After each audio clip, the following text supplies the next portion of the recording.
Assalamualaikum warahmatullahi wabarakatuh. Innal hamdalillah nahmaduhu wa nasta'inuhu wa nastaghfiruh wa na'udzu billahi min shururi anfusina wa min sayyiati a'malina may yahdihillahu fala mudilla lahu wa may yudlil fala hadiya lahu. Asyhadu an la ilaha illallah wahdahu la syarika lahu wa asyhadu anna Muhammadan 'abduhu wa rasuluh. Allahumma salli wa sallim ala Muhammad wa ala alihi wa ashabihi wa man tabi'ahum bi ihsani ila yaumiddin, amma ba'd. Assalamualaikum tuan-tuan dan puan-puan rahmati Allah Subhanahu wa taala. Alhamdulillah, syukur pada Allah Subhanahu wa taala masih diberikan kesempatan untuk kita hadir berjemaah. Dan insya-Allah seperti biasa kita sambung lagi pada setiap Ahad, minggu yang kedua dan minggu yang ketiga. Jadi kita berbincang lagi tentang buku kita ni, masih lagi ada berbaki beberapa siri ataupun beberapa kisah. Iaitulah kita sambung kepada perbincangannya muka surat 137 ataupun nombor 33.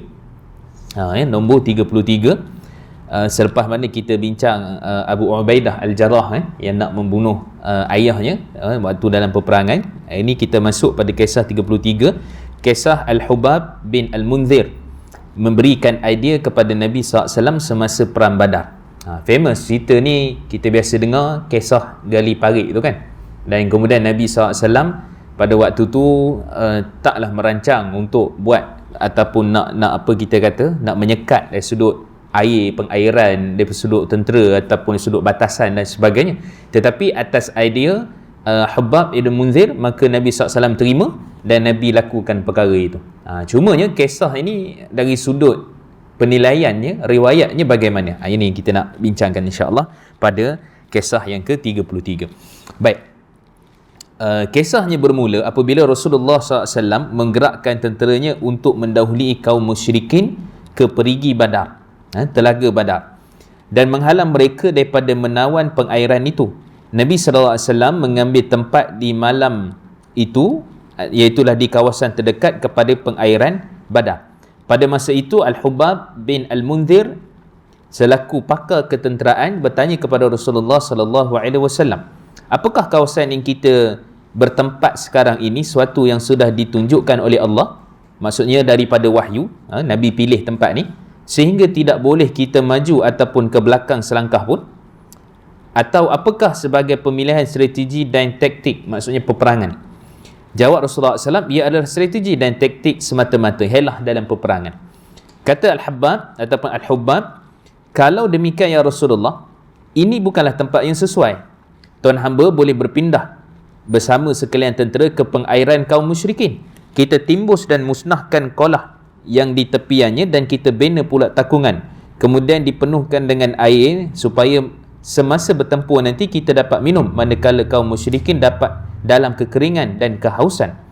Kata Rasulullah SAW, kamu telah memberi pendapat yang baik. Rasulullah SAW pun segera bangun dan bergerak dari situ dengan seluruh tentera sehingga sampai ke pengairan yang terdekat dengan musuh. Pada waktu tengah malam, mereka menimbus kolam-kolam air dan membina takungan khusus untuk tentera Islam yang lain habis ditimbus. Ni kita kata cerita panjang lah, cerita kisahnya. Jadi kalau kita tengok ada dalam riwayat daripada Ibnu Hisham, sudah tentu Ibnu Hisham juga ambil daripada Ibnu Ishaq riwayat ni. Al-Hakim dalam kitabnya Mustadrak, kitab hadis dia lah, Imam Hakim. Al-Hafiz Ibnu Kathir dalam Al-Bidayah wa Nihayah, Ibnu Sa'd di dalam Tabaqat dan yang selainnya. Jadi kita kata cerita ni masyhur lah. Cerita ni masyhur yang mana Nabi SAW menerima pendapat Al-Hubab Ibn Munzir dalam isu berkait dengan menimbus ataupun menggali daripada sudut telaga dan perkara yang kita sebutkan ini. Okey. Jadi secara umumnya kita kata ini antara strategi lah peperangan yang mana ia dilakukan oleh baginda Nabi SAW. Nanti kita akan tengok boleh ke jadi dalam perkara-perkara atau istilah mudah kita panggil pendapat ataupun ijtihad Nabi SAW itu, boleh tak berlaku kesilapan dalam urusan dunia? Adakah Nabi boleh berijtihad dalam urusan berkait dengan hukum hakam? Dan kalau ya, adakah Nabi pernah tersilap ataupun tersalah? Kalau tidak, maka tak adalah isu tu kan. Jadi ini yang kita nak perhatikan dalam perkara ni. Okey, kita bacakan dulu pendapat para ulama mengenai riwayat ini. Al-Haythami menyatakan bahawa sanad hadis sekejap. Okay. Oh, ada tu sikit lah. Tu. Tak apalah, kita terus kepada yang bawah tu. Pandangan para ulama, jadi kita kata ini pendapat, maksudnya daripada sudut riwayat tu ada pelbagai, kan? Daripada sudut riwayat tu ada pelbagai riwayat. Cumanya daripada sudut pandangan secara khusus, kita tengok pada bawah tu muka surat seterusnya itu. Al-Hafiz Ibnu Hajar, betul ke ni? Silap. Okey. Pandangan para ulama mengenai riwayat ini, hadis ini ataupun kisah ini ataupun sirah ini diriwayatkan melalui jalur perawi bernama Amr bin Khalid, seorang perawi yang lemah, seperti kata Adz-Dzahabi di dalam kitabnya Tarikh. Diriwayatkan juga melalui jalur Al-Waqidi dan Al-Kalbi, yang mana kedua-duanya ditinggalkan riwayatnya. Selain ini semua riwayat lain terputus sanadnya. Al-Hafiz Imam Ibn Kathir juga membawa kisah ini dengan sanad terputus. Al-Hafiz Ibn Hajar, tu tuan-tuan boleh rujuklah Ibn Kathir, As-Sirah An-Nabawiyah, dan juga sebahagian daripada Bidayah wan Nihayah, kan? Jadi sebenarnya kitab Imam Ibn Kathir ni asalnya Bidayah wan Nihayah tu, kitab dia berpuluh jilid lah, tapi dia ambil part bahagian sirah tu, dikeluarkan secara khusus, maka yang itu dipanggil sebagai sirah, As-Sirah An-Nabawiyah oleh Imam Ibn Kathir. Padahal sebenarnya daripada jilid kitab yang sama, daripada jilid kitab yang sama. Sebab Imam Az-Zahabi pun ada buat juga Siyarul A'lamun Nubala, kan? Siyarul A'lamun Nubala tu kitab sirah, biografi daripada zaman sekian-sekian dan sebagainya, kan? Orang-orang yang terkedepan, orang yang alim, yang ulama di dalam Islam. Tetapi ada bahagian tertentu yang bila keluarkan dan menjadi contohnya sirah Khulafa' Ar-Rasyidin sahaja, kan? Bukan lagi sirah yang start daripada ataupun yang bercampur-campur dengan zaman-zaman sehinggalah zaman Ibn Kathir tu. Maksud dia lalu belaka lah tu, zaman Khulafa' Ar-Rasyidin, Zulaiman, zaman selepas itu Abbasiyah dan seterusnya lah. Okey. Kemudian Al-Hafiz Ibn Hajar membawa kisah ini mauquf kepada Urwah, tidak sampai sanadnya kepada Nabi SAW. Syekh Dr. Mahdi Rizqullah Ahmad menyatakan sanad kisah ini terputus dan semua riwayat berkenaannya lemah, dalam kitabnya As-Sirah An-Nabawiyah fi Dhawi Al-Masadi' Al-Asliyah. Okey. So maksudnya di sini daripada sudut hukumnya kita tengok, kita pergi pada perbahasan hadis dulu lah sebelum kepada kisah tu. Jadi kalau tengok kat sini, dia bukanlah tak ada riwayat. Seperti mana kita sebut sebelum-sebelum ini, yang ke depan ni maksudnya separuh daripada buku ni riwayatnya lemah. Kita keluarkan pada riwayat-riwayat yang lemah, kan? Sebab kan bimbang juga takut orang faham ingatkan riwayat palsu. Tak, kita kata riwayat yang lemah dan palsu di dalam sirah. Okey. Jadi maksudnya hujung ni riwayat yang lemah. Dan kelemahan ini bila sebut lemah mesti ada riwayat. Bila sebut lemah mesti ada riwayat. Palsu tak ada riwayat lah. Kan? Daripada siapa dan sebagainya. Okey. Jadi bila disebutkan lemah, maka di sini rawinya Amr bin Khalid seorang perawi yang lemah, dhaif riwayat dia, seperti mana disebutkan oleh Adz-Dzahabi, kan? Dan kemudian juga Al-Waqidi juga riwayat, Al-Kalbi juga riwayat. Ini juga antara yang pakar dalam sirah, tapi seperti mana kita sedia maklum, riwayat Al-Waqidi ini matruk, ditinggalkan riwayatnya, tak kukuh daripada sudut riwayatnya, kan? Dan kemudian juga selain pada itu munqati', terputus sanadnya. Munqati' ni maksudnya terputus sanad dia. Dan kita kena faham, kita jelas dah sebelum-sebelum ni, bila sebut tentang hadis, sebut tentang riwayat, mesti bersambung sanad, A, B, C, D. Tak boleh A skip terus kepada C, tak boleh. Dia mesti A, B, C, D dan seterusnya. Gitu. Okey. Saya pergi ringkas saja perbahasan tu. Kemudian juga Al-Hafiz Imam Ibn Hajar menyatakan kisah ini mauquf. Ini pendapat Imam Ibn Hajar. Dalam kitabnya apa? Disebutkan sebenarnya ini daripada Fathul Bari lah. Dan beliau menyatakan bahawa mauquf ni apa maksud dia? Terhenti kepada sahabat. Okay. Maksudnya sahabat itu adalah Urwah Ibn Zubair. Urwah Ibn Zubair sahabat. Adik dia Abdullah Ibn Zubair tabi'in. Dia tak sempat dengan Nabi SAW. Adik dia Abdullah Ibn Zubair. Tapi Urwah Ibn Zubair sahabat. Jadi maksudnya kalau kita katakan riwayat terhenti kepada sahabat yang meriwayatkannya, kan? Dan kemudian maksudnya kat situ Urwah ni kecil lagi. Jadi perang Badar apa semua ni maksudnya anak kepada Zubair bin Awam, kan? Jadi generasi yang kedua dah daripada sahabat tu, tabaqat yang kedua lah kita kata, ataupun siqarus sahabah, kan? Siqarus sahabah ni maksud bukan sahabat kecil, generasi lah kita kata, generasi kedua, ataupun dia tu belum sempat dengan baginda Nabi SAW ketika mana dewasanya, Nabi meninggal tu mungkin dia kecil lagi, dia boleh jadi sahabat. Dia jadi sahabat, tapi dia tidaklah sahabat yang menonjol seperti Abu Bakar, seperti Umar. Sebab tu sahabat ni pun ada level-level dia, dipanggil tabaqah sahabah. Kan? Tabaqah sahabah maksud tingkatan sahabat. Tabi'in pun ada juga. Jadi maksud daripada sudut perawi, walaupun zaman sama, tapi sudut status kedudukan berbeza. Kalau tabi'in dipanggil kibarut tabi'in, tabi'in yang besar-besar. Kan? Tabi'in yang besar-besar. Siapa? Ibnu Sirin, Hasan Basri, kan? Abdullah ibn Mubarak. Itu dipanggil kibarut tabi'in. Maksudnya yang awal-awal lagi, yang berlaga lutut dengan sahabat. Yang menuntut ilmu dengan sahabat. Tapi ada juga yang mungkin lewat. Contohnya siapa? Abu Hanifah. Abu Hanifah dia tabi'in. Dia lahir tahun 70 Hijrah. Dia tabi'in. Tapi berapa orang sahabat dia sempat jumpa? Itu kira-kiranya hujung-hujung tabi'in dah tu. Lepas tabi'in dah tabi'un tabi'in lah. Imam Syafi'i dah tabi'un tabi'in. Imam Ahmad apa tak lagi, kan?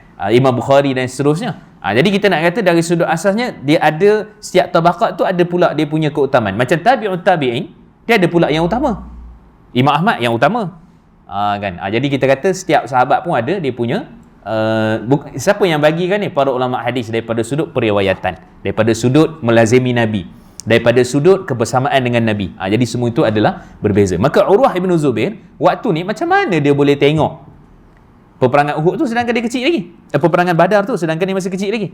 Maka sebab tu riwayat ni dikatakan sebagai mauquf, kan? Sebab dia tak ada di tempat kejadian, tetapi dia boleh meriwayatkan. Itu satu benda yang pelik lah. Kalau dia kata riwayatkan daripada ayahnya Zubair bin Awam, tak ada riwayat. Tak ada pula dia menyatakan dia riwayatkan daripada ayahnya. Maka di sinilah dipanggil mauquf, terhenti kepada sahabat. Dan ini bukanlah perkara, tapi kita kena bincang jugalah. Mauquf ni ada kalanya dia boleh jadi hukum rafa' dia panggil, ataupun dipanggil hukum diangkat seperti mana Nabi berucap. Boleh jadi, tapi dalam kes-kes tertentu lah, kan? Contohnya pada sahabat kata nahana, kami dilarang buat sedemikian, padahal sahabat tak kata Nabi sebut kami dilarang. Maksud bila sebut kami dilarang waktu bila? Zaman Nabi lah, walaupun tak sebut Nabi kata. Yang tu boleh jadi hukum tu diangkat daripada bab-bab tertentu, kan? Ataupun kami disuruh, diperintahkan, kan? Jadi kami disuruh, diperintahkan, siapa yang suruh? Mestilah Nabi. Tapi dia tak kata Nabi sebut macam tu, tapi kami telah diperintahkan. Maka semua itu kita kata boleh jadi hukum sebagai diangkat, dia jadi hadis dan kepada Nabi, walaupun yang sebut tu adalah sahabat, kan? Jadi kita kata detail lah. Itu sebab tu saya selalu sebut ilmu hadis ni dia memang, para ulama hadis memang tenggelam lah dalam ilmu hadis ni, dia sangat detail, kan? Kita ini picisan tepi-tepi je yang kita bincang ni, sikit-sikit je, kan? Itu belum bab jarah takdir apa semua dan sebagainya. Kita hanya simple-simple je, kan? Tak nak pening sangat, dia pun dah pening lah, kan? Okey. Kemudian seterusnya kata Syekh Dr. Mahdi Rizqullah Ahmad, ni dalam kitab dia, seperti mana saya sebutkan, As-Sirah An-Nabawiyah fi Daw'in Masadi' Al-Asliyah. Ni juga kitab. Sebab tu saya kata kalau nak baca Rahiq Mahtum, pairkan dengan 3 kitab ni. Rahiq Mahtum, Sahih Sirah Nabawiyah Dr. Akram Dia Umari, dan kemudian kitab ni iaitu As-Sirah An-Nabawiyah fi Daw'in Masadi' Asliyah. So 3 kitab ni. 3 kitab ni saling melengkapkan riwayatnya. Sebab dalam Rahiq Mahtum pun ada yang lemah kot. Kan? Kalau the best saya kata 3-3 ni, kan? Sebab tu kata Imam Malik, Allahu la wa kitab Allah ka kitabih. Tak ada pun Allah nak melengkapkan, nak menyempurnakan satu kitab seperti kitab Allah, tak ada, kan? Semua tu ada kesilapan, ada kekurangan, ada apa dan sebagainya, tapi saling melengkapkan antara satu sama lain. Itu dia punya asas. Okey, so kita pergi kepada kisah ni. Okey, yang pertama, riwayat ni kalau kita lihat dia sebut adalah Khabbab, kan? Okey, saya dulu selalu terkeliru sebab ada sahabat ni ada pula nama dia Khabbab bin Al-Arad dengan kha, Khabbab bin Al-Arad, kan? Khabbab bin Al-Arad dengan Khabbab bin Munzir ni saya ingat dulu orang yang sama. Kan? Dulu lah, lama masa belajar, kan? Sebab nama dia Khabbab, rupanya eja pun lain dah. Khabbab ibn Arad kha. Kalau yang kita tengah bincang ni Al-Hubab ataupun Al-Habab dengan ha. Habab ibn Munzir. Kalau ikut Habab ibn Arad, dia ni antara as-sabiquna awwalun, orang awal lagi meluk Islam, dengan Bilal, dengan Sayyidina Abu Bakar, Sayyidina Ali. Habab bin Arad antara orang yang awal-awal lagi, dan beliau ini asalnya memang dekat Mekah lah, kan? Tetapi dia antara yang dimusuhi pada zaman itu, seperti mana keluarga Ammar bin Yasir kena dan sebagainya lah, kan? Supaya dia kembali semula kepada agamanya yang asal setelah memeluk Islam tu.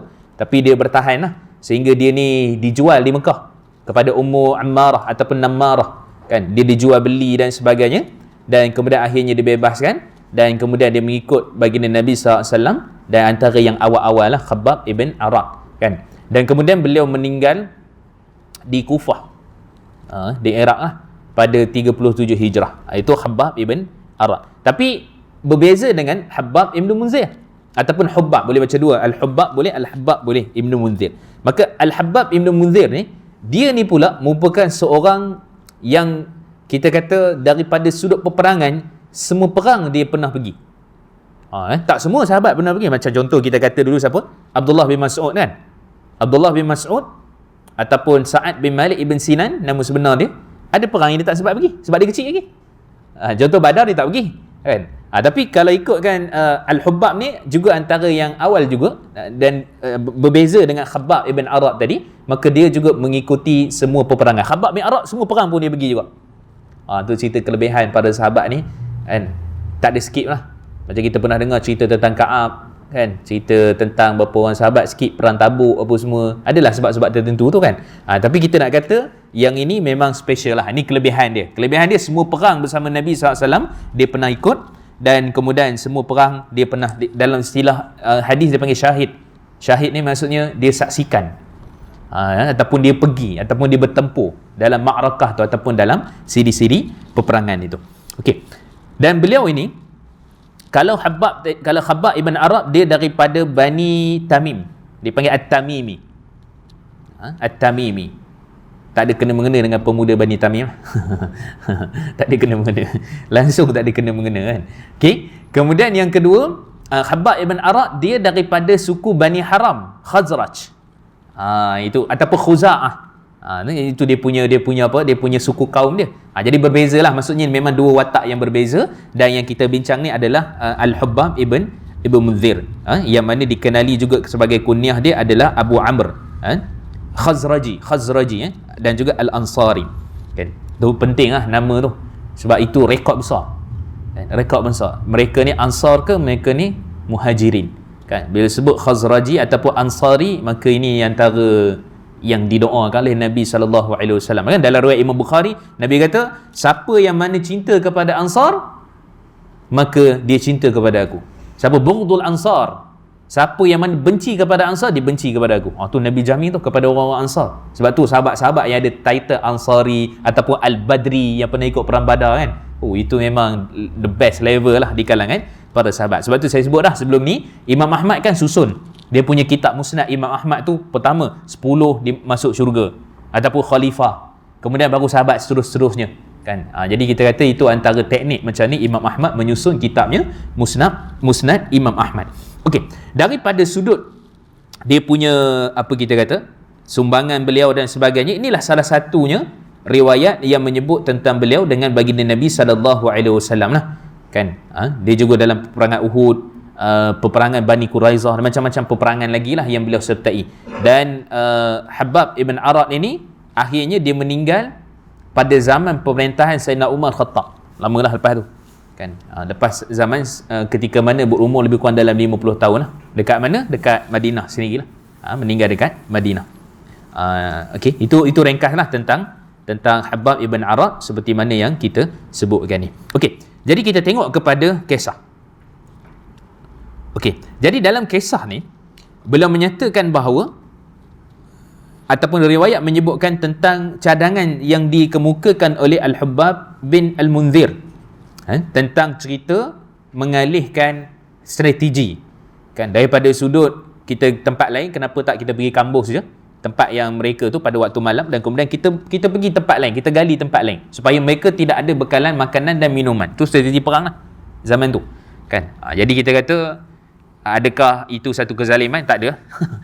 Sebab itu memang strategi peperangan kan, kekalahan ke apa dan sebagainya, maka kita kata itu semua berasal daripada apa yang dipanggil sebagai strategi daripada sudut peperangan. Baik, kata Al-Habbab, kalau demikian ya Rasulullah, boleh ke tempat yang sesuai dan seterusnya. Dan kemudian Nabi kata, saya ringkaskan, Nabi SAW sebut itu adalah daripada ra'i ataupun mikyal kan, ataupun daripada pandangan ataupun daripada strategi sahaja.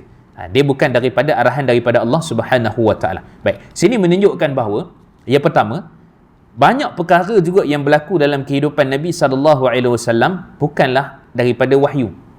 Dia adalah daripada pandangan, strategi ketenteraan, berlaku dalam rumah tangga Nabi SAW, berlaku perkara-perkara tertentu daripada sudut pemerintahan dan sebagainya. Ada kalanya kita kata dia bukan daripada wahyu tapi daripada ijtihad baginda Nabi SAW. Kan? Okay, jadi di sini kita pergi kepada perbahasan yang pertama. Adakah Nabi itu sendiri berijtihad?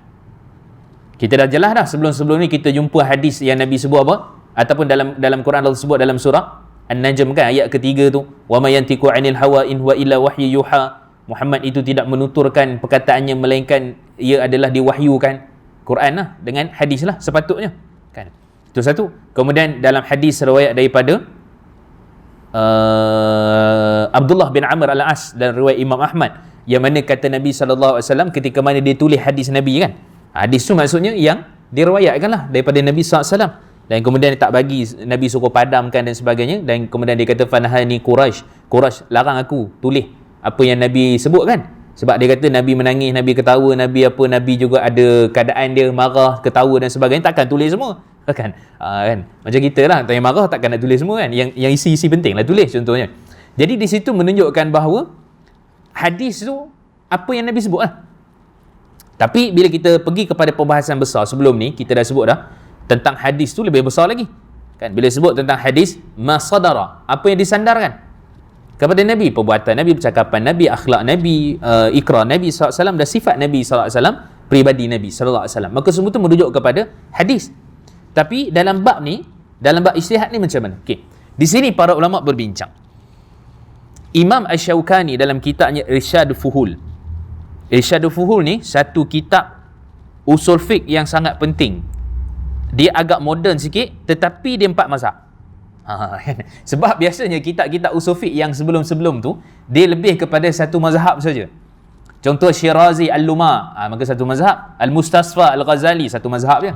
Kan, yang ada campur ilmu kalam pun semua tu, itu cerita lain lah. Cuma kita kata pada zaman itu kan, sebab tu Al-Ghazali bila tulis Mustasfa payah nak faham, payah sangat nak faham, sebab di bahasa-bahasa dia tu dia bercampur dengan kalam pun semua. Sebab zaman orang tu memang tenggelam dalam ilmu kalam, maka semua orang tulis apa pun adalah berkait dengan ilmu kalam tu serba-serbi kan. Macam kita lah zaman sastra, orang tulis buku sastra macam jadi zaman-zaman TikTok kan, budak-budak TikTok nak faham apa benda lah orang dulu tulis kan. Jadi susah sikit lah. Sebab zaman tu aja kita bagi nak mudah faham. Bukan sebab kerana Imam Ghazali terlalu fanatik sangat dengan ilmu kalam pun semua, tak. Zaman tu kan, bahkan Imam Ghazali tulis Al-Jam' Awan Ani Ilmi Kalam tu, cerita tentang membantah ilmu-ilmu kalam ataupun ilmu-ilmu falsafah yang ada pada zaman tu yang mengarut apa semua kan. Itu Imam Al-Ghazali. Maka Imam Asy-Syaukani ni lewat datang. Bahkan beliau ni dikata sebagai tajdid lah, pembaharuan, dan kena label lah. Kena label lah dekat Yaman, Al-Yamani kan. Jadi beliau ini sendiri daripada sudut kehebatan, dari sudut hadis pun hebat. Dia ada Nailul Awtar. Kita biasa dengar kan, kitab hadis dia kan. Dan kemudian yang kita bincang ni ialah Irsyadul Fuhul. Irsyadul Fuhul ni dia himpun 4 mazhab. Pandangan dia bukan senang tu, nak usul fiqh dalam 4 mazhab. Sebab Hambali ada mazhab dia sendiri, ada dia punya usul fiqh sendiri.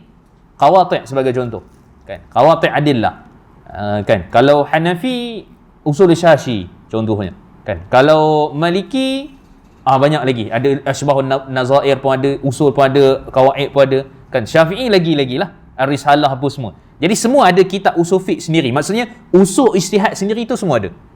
Tapi Imam Asy-Syaukani dia himpunkan semua sekali tu kan. Dia buat dalam satu kitab Irsyadul Fuhul. Ditahqiq, dinilai balik manuskrip itu oleh guru kami juga, Syekh Masyhur Hasan Ali Salman dekat Jordan rahimahullah, hafizahullah. Satu ulama hadis pun hebat, satu ulama fiqh pun yang hebat juga, Masyhur Hasan Ali Salman kan. Di antara murid terkenal, murid Syekh Al-Albani rahimahullah. Baik, jadi beliau bila buat salin balik, tahqiq balik apa semua tu, maka Imam Syaukani antara yang berpandangan Nabi sallallahu alaihi wasallam ini dalam bab dunia boleh berijtihad. Maksudnya dalam bab ketenteraan, strategi, daripada sudut apa boleh berijtihad. Dan ini dipegang oleh pandangan majoriti ulama juga kan tentang perkara ni. Terutama dalam bab keduniaan. Macam bab tadi lah, macam kita selalu dengar bab pokok tamar, pendebungan pokok tamar tu kan. bab strategi peperangan, maka itu perkara dunia, dia tak ada kaitan dengan hukum. Maka maksudnya kat situ majoriti ulama dan juga Imam Syaukani menyatakan bahawa dia diterima daripada sudut hukum. Okey, selesai isu pertama, maksudnya dalam bab perkara dunia. Okey, yang kedua, dalam bab perkara melibatkan syariah hukum, adakah Nabi pernah berijtihad? Ada orang kata ada Nabi SAW dengan wahyu. Saya kata benda ni memang sejak dulu ada perbezaan pandangan pendapat di kalangan para ulama.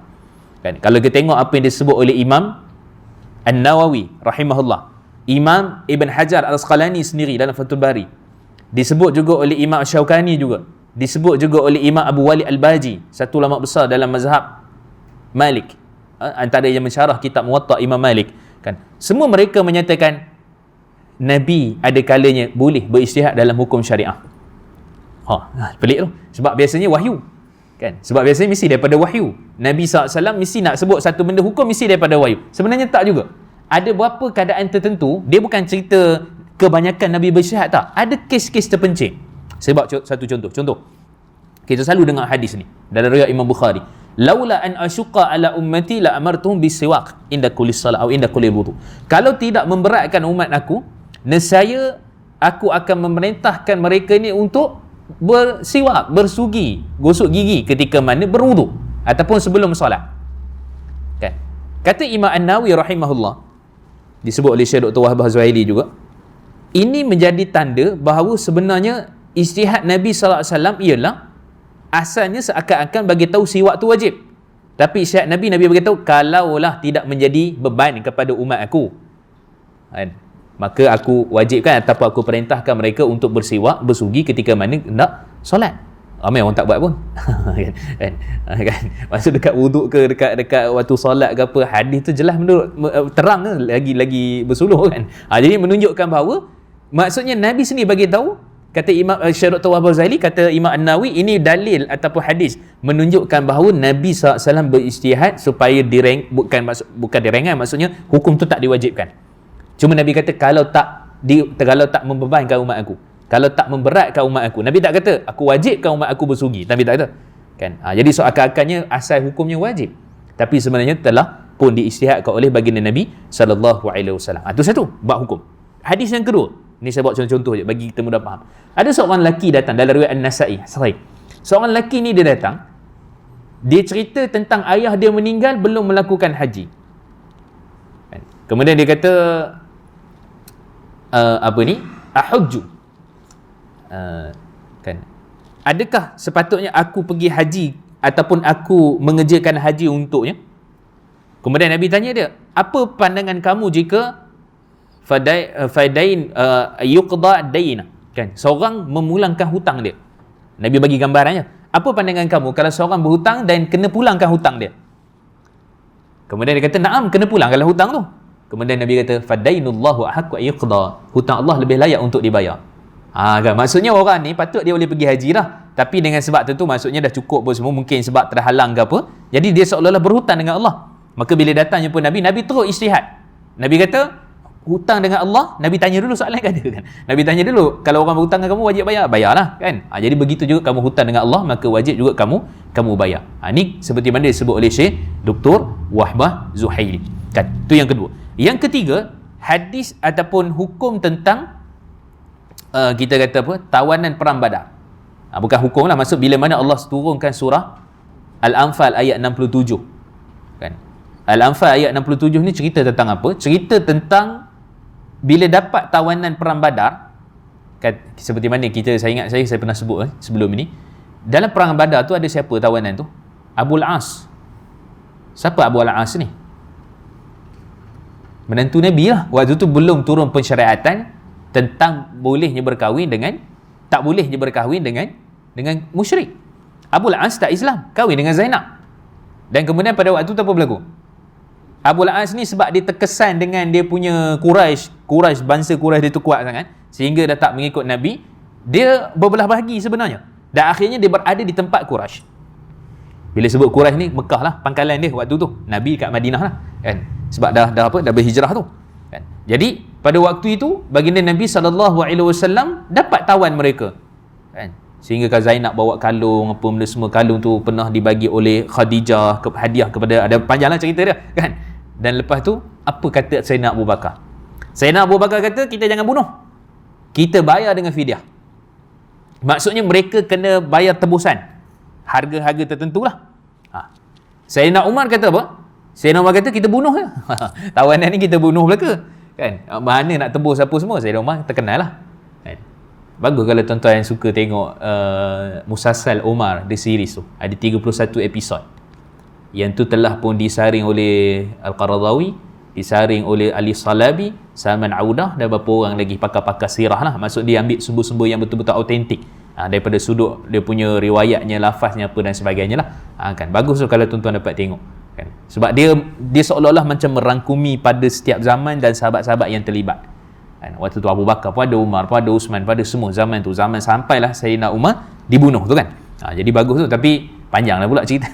30 siri, satu siri dah 40 50 minit kan. Qatar keluar kan, TV Qatar. Okey, jadi maksudnya siapa nak mengaji belajar bahasa Arab bagus. Dia ada sikit asal bahasa Arab dia tengok, sebab bahasa dia pun bahasa mudah-mudah. Bahasa dia tu bahasa baku lah. Dia tak ada guna zaikidah apa semua, tak adalah Mesir apa Jordan punya selunak apa, tak ada kan. Jadi bahasa dia tu bagus. Okey, jadi nak menunjukkan bahawa pada zaman itu, pada waktu itu Nabi SAW sendiri ada kalanya berijtihad dalam bab-bab perkara tertentu. Jadi kita dapat faham dah, maksud dalam bab dunia ada Nabi ijtihad, dalam bab berkait hukum ada juga Nabi berijtihad. Sebab cuba bayangkan, kalau tak ada Nabi berijtihad, hanya bergantung kepada wahyu 100%, maksudnya ulama-ulama tak boleh ijtihad. Selepas-lepas tu tak boleh ijtihad. Zaman Khalifah Abu Bakar tak boleh ijtihad. Zaman Umar, zaman sahabat, zaman Imam Syafi'i, zaman seterusnya, zaman kita, institusi fatwa semua tak boleh. Jadi menunjukkan itu satu-satu gambaran lah. Jadi saya nak kata majoriti ulama terima adanya ijtihad Nabi, tapi sangat nadir. Nadir tu maksud sikit sangat. Dalam bab-bab kes tertentu saja. Kebanyakan semua daripada wahyu. Mereka berhujah juga dengan ayat tu.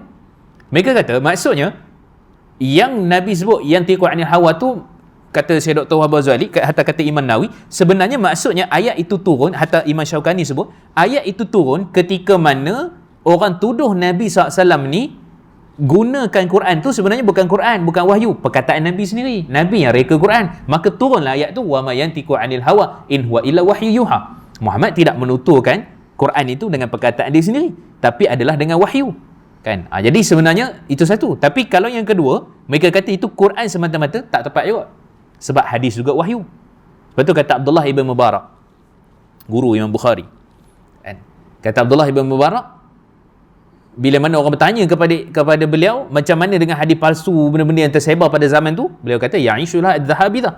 Qala Allah Ta'ala wa ma yantiqu 'anil hawa in huwa illa wahyuha. Kan, akan hidup ulama-ulama hadis yang akan membelanya, dan Allah memeliharanya dengan apa? Tidaklah yang Muhammad itu tuturkan, maksudnya Quran dan hadis sekali lah. Quran dan hadis sekali.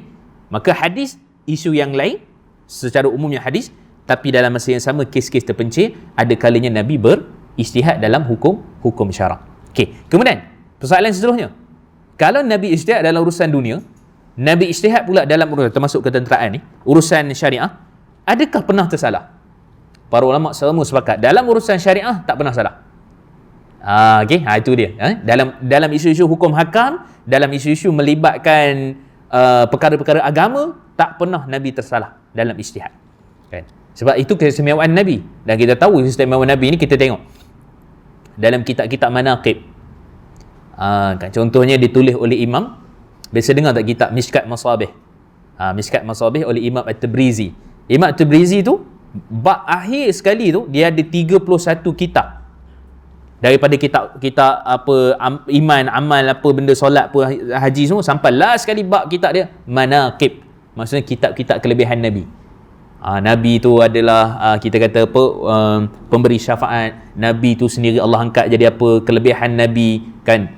Apa Nabi tu dibawa jawami'ul kalim, cakap simple tapi maknanya penuh kan. Nabi tu sendiri dia bagi kekuatan untuk musuh takut pada Nabi.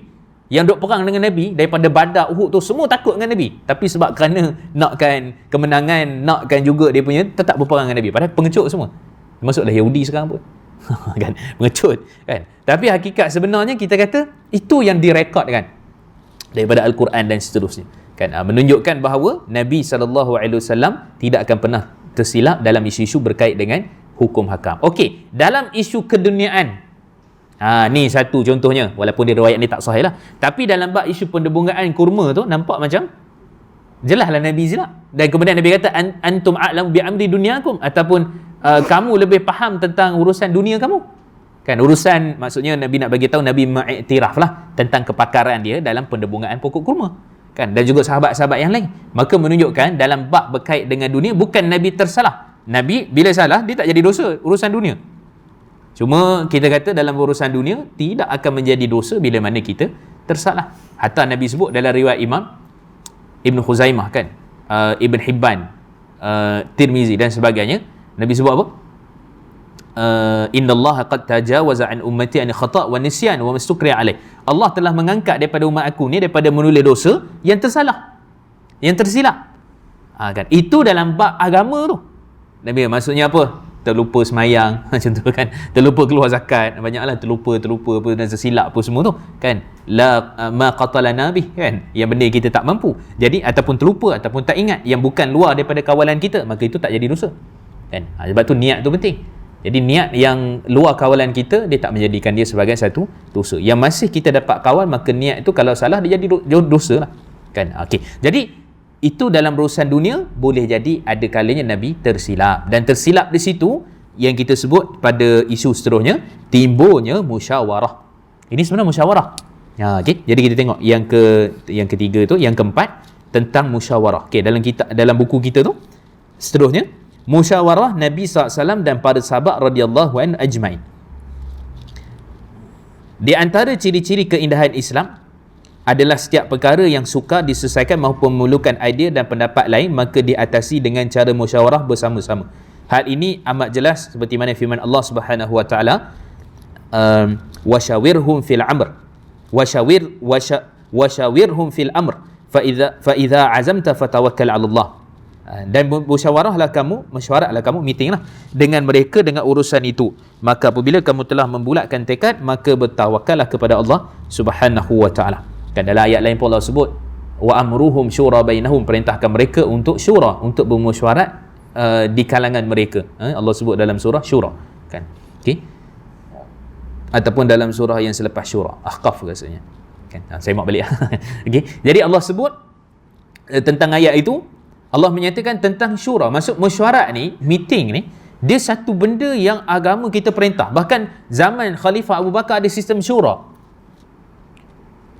Bila ada sistem syura ni, sahabat yang besar-besar ni, kan, sebab tu ijma' kesepakatan semua sahabat untuk melantik Abu Bakar selepas syura sebagai khalifah yang pertama.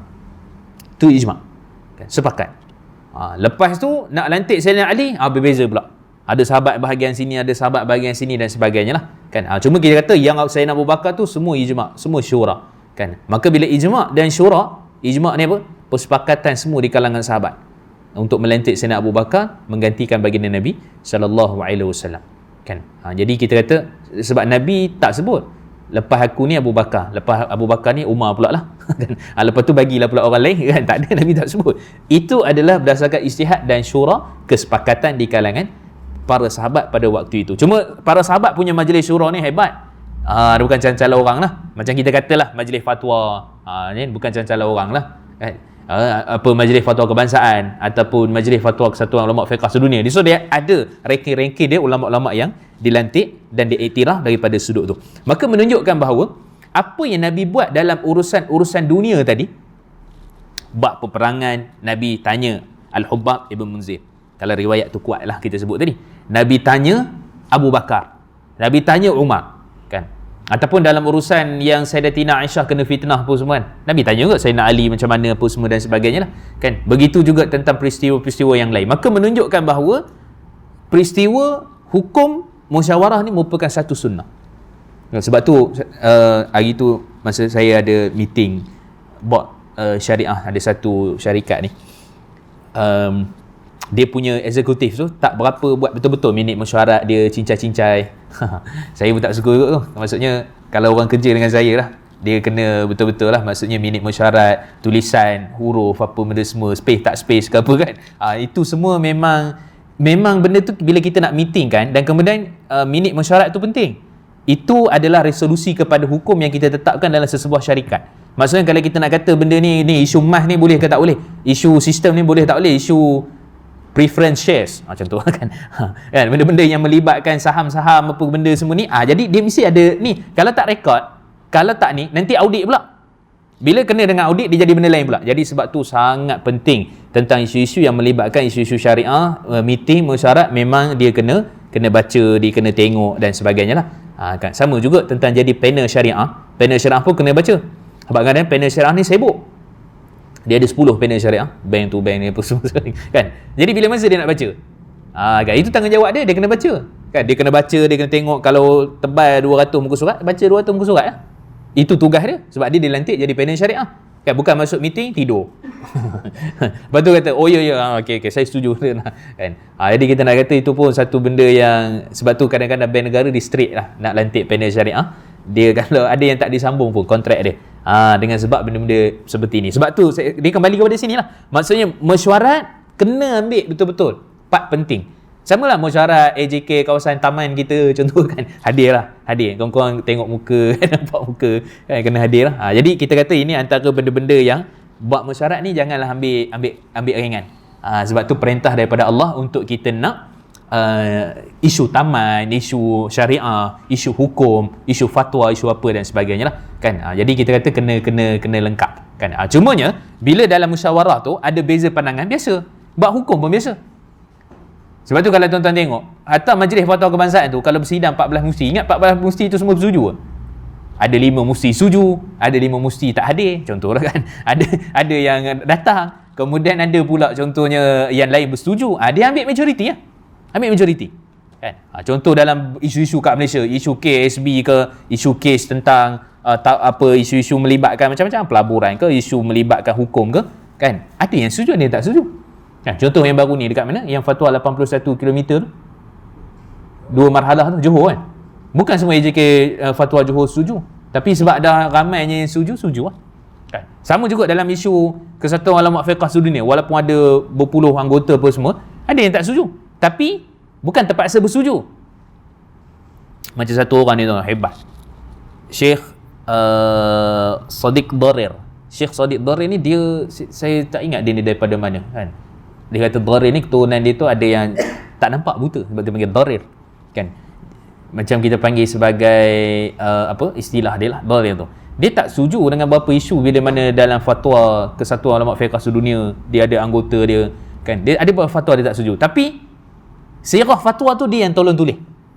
Nampak tu? Maksudnya tak bersetuju tu biasa, tapi kerja tu dia akan buat. Oh tak apa, walaupun dia tak bersetuju dengan pandangan ni, ramai macam dia tak setuju, tapi dia tak bersetuju kan, dia tetap tolong bantu untuk keluarkan resolusi fatwa tu dan sebagainya. Jadi kita kata benda ni biasa kan. Cuma kita kata dari sudut asalnya mesyuarat tu penting. Buah fikiran tu penting kan. Lontarkan apa-apa pendapat, pandangan ni dalam apa-apa isu pun, isu kat pejabat, isu kat office ni, kita tender ni nak ambil ke tak, mesyuarat macam tu kan. Dan tak semesti mesyuarat tu keputusan ketua sahaja yang betul, tak semesti.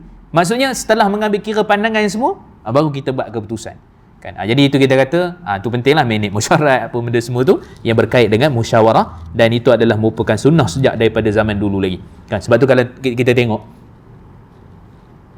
zaman Nabi Samuel, ketika mana Talut memerintah, Jalut memerintah kan? Nabi Samuel waktu tu Bani Israel ni kira di bawah di benya tu kan. Jadi mereka pun bincang pun semua, kita pergi kepada Nabi Samuel.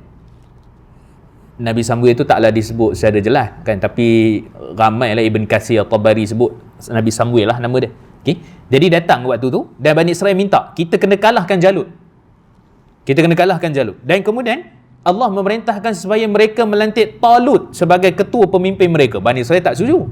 Kenapa pula kena Talut, kenapa semua dan sebagainya kan. Dan kemudian ada pula Nabi Daud AS, sekali berangkai tu kan, Bani Israel punya nabi-nabi kan. Okay? Nabi Daud. Dan kemudian akhirnya mereka menerima keputusan itu setelah bermusyawarah. Musyawarah juga nak terima ke tak, akhirnya menang kan. Nabi Daud yang AS yang membunuh Jalut pada waktu itu kan. Jadi musyawarah ikut. Selepas zaman tu pun samalah Jadi kita kata ini adalah salah satu daripada benda yang daripada turun-temurun yang kena ada kan. Okey, di samping itu sunnah menunjukkan Nabi SAW dan para sahabat sering bermusyawarah apabila ada satu perkara yang perlu diselesaikan secara bersama, sama ada dengan mengukuhkan pendapat, persetujuan atau selainnya, maka umat Islam diperintahkan bermusyawarah sebelum melakukan satu perkara yang besar kan. Okey, jadi samalah nak berkahwin pun sama, mesyuarat juga dengan mak ayah kan, tentang calon ke tentang apa ke apa semua, ya betul kan. Jadi memang kena ada benda-benda yang seperti itu sebab dia adalah perkara yang dituntut dan sunnah baginda Nabi SAW. Okey, jadi saya rasa cukup dulu kot sekadar tu. InsyaAllah nanti kita sambung lagi perbincangan. Ada soalan tu, ada apa-apa nak ditambah, silakan dalam isu-isu ni ataupun isu-isu sebelum ni ataupun isu yang lain. Okey.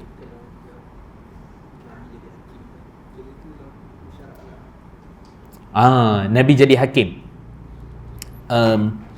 Dalam riwayat Imam Muslim, Nabi kata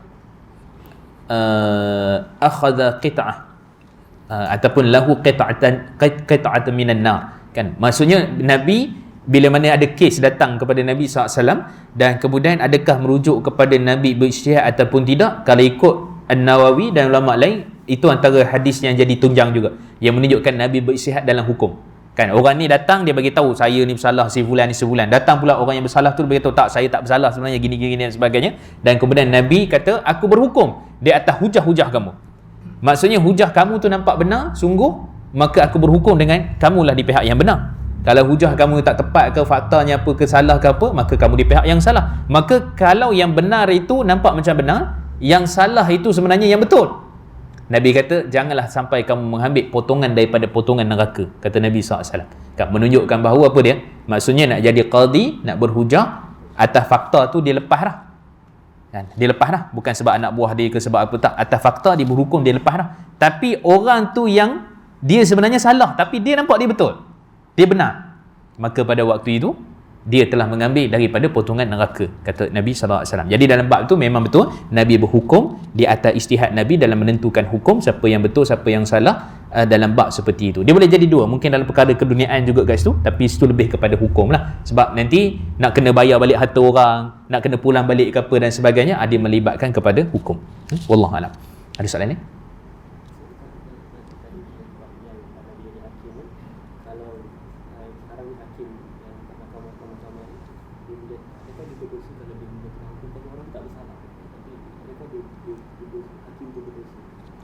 Okey, daripada sudut asalnya banyaklah hadis-hadis tentang qadi ni. Nabi sebut tentang qaulul zur, kan, perkataan saksi yang menipu, kan.